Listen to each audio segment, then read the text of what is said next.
반갑습니다. 10계명 13번째 묵상 제 8계명 도둑질하지 말라. 신명기 5장 19절 말씀입니다. 도둑질하지 말지니라. 도둑질은 내 것이 아닌 것을 부당하게 내 것으로 취하는 행위입니다. 당연히 윤리적으로 어긋나는 것입니다. 때문에 성경의 진리 밖에서도 도둑질을 금합니다. 그러나 우리는 하나님의 말씀을 윤리적인 그러한 차원에서만 이해할 수는 없는 거죠. 하나님이 도둑질하지 말라는 것은 단순히 윤리적으로 옳지 않기 때문에 금하신 것이 아닙니다. 우리는 하나님 백성에게 주신 언약으로서 이 말씀을 보기 원하는데요. 이 계명이 전제하는 것이 있습니다. 재산권입니다. 내 것을 내 것이라고 주장할 수 있는 것처럼 모든 사람은 자기의 것을 소유할 수 있으며 자기의 것이다 주장할 수 있는 거죠. 굳이 표현하면 사유재산권입니다. 오늘날 우리의 사회경제 시스템인 자본주의의 근간이죠. 그러나 우리는 한 걸음 더 생각해야 되는 게요. 우리의 소유권을 주장하기 이전에 세상에 속한 모든 것이 하나님의 것임을 고백해야 하는 거죠. 그래서 엄밀한 의미에서 성경이 인정하는 사유재산권이란 하나님이 맡겨주신 것을 관리하는 관리에 대한 권한입니다. 이것이 성경적인 이해입니다. 우리는 소유자로서가 아니라 청지기로서 우리의 것으로 맡겨주신 것을 관리하는 것입니다.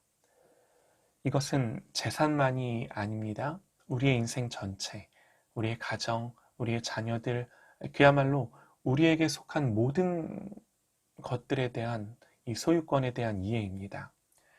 그렇다면 이런 관점에서 볼 때 우리가 도둑질을 하면 그것은요, 남의 것을 훔치기 이전에 먼저 하나님의 것을 도둑질하는 거죠.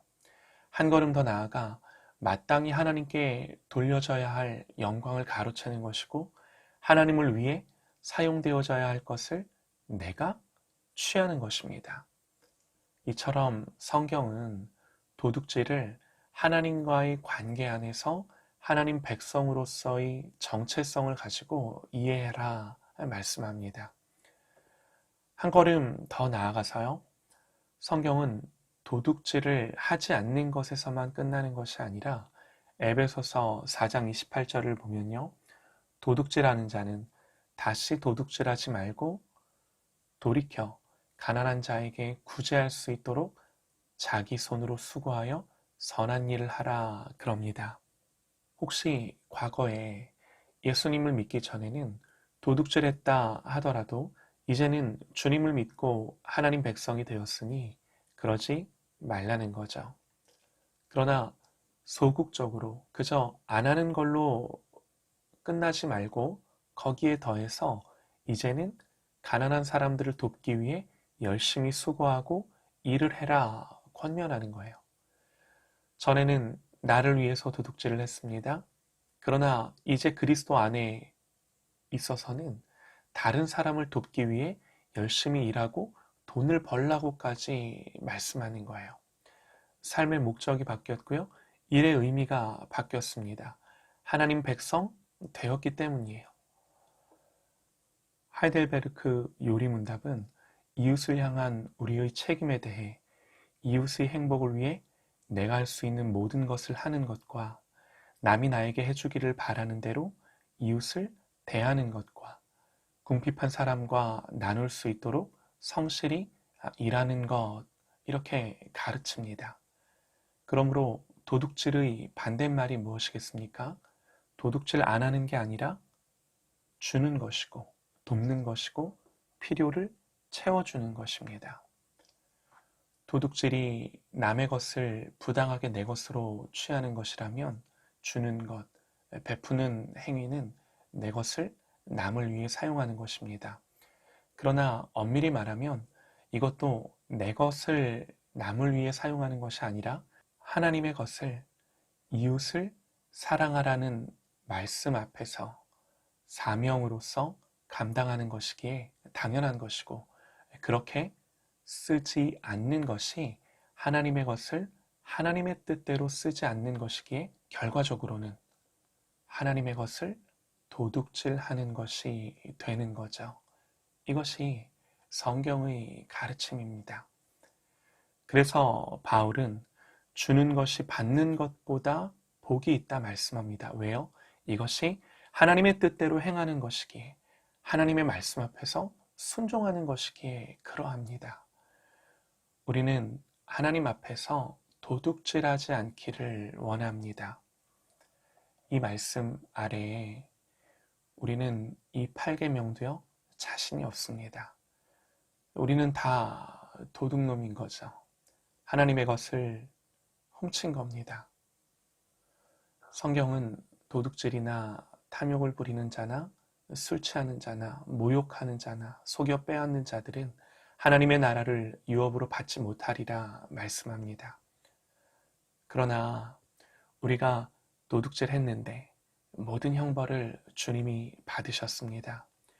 율법으로는 죄인이나 예수님 안에서 믿음으로 의롭다 여겨주셨으니 우리를 향한 복음인 거죠. 주님 말씀하십니다. 나도 너를 정죄하지 아니하노니 가서 다시는 죄를 범하지 말아라.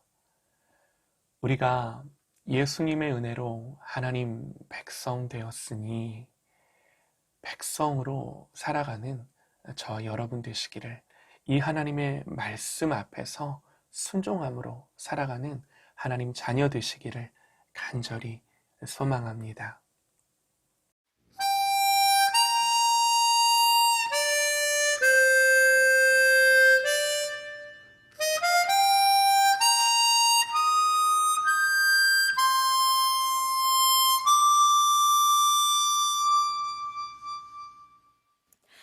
화려하지 않아도 정결하게 사는 삶, 가진 것이 적어도 감사하며 사는 삶, 내게 주신 작은 힘 나눠주며 사는 삶, 이것이 나의 삶의 행복이라오. 눈물 날 일 많지만 기도할 수 있는 것, 억울한 일 많으나 주를 위해 참는 것, 비록 짧은 작은 삶 주 뜻대로 사는 것, 이것이 나의 삶의 행복이라오. 이것이 행복이라고. 세상은 알 수 없는 하나님 선물, 이것이 행복이라고.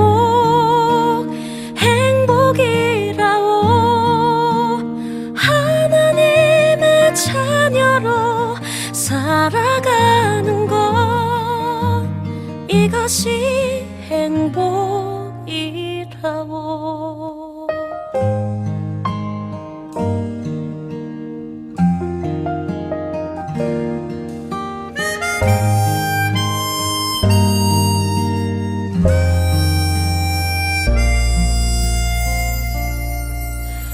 눈물 날 일 많지만 기도할 수 있는 것, 억울한 일 많으나 주를 위해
것